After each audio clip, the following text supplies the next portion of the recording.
कांदे यांच्या अंगरक्षकाने हॉटेल रामाकृष्णामध्ये चक्क हॉटेल कर्मचाऱ्याला बंदूक दाखवल्याची घटना समोर आली आहे।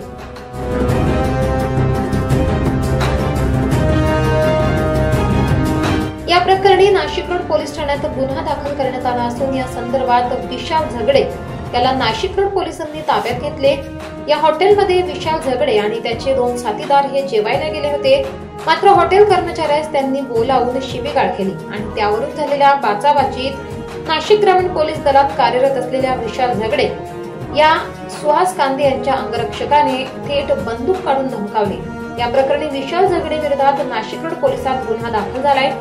विशाल झगडे याला नाशिक रोड पोलिसांनी ताब्यात घेतले आहे।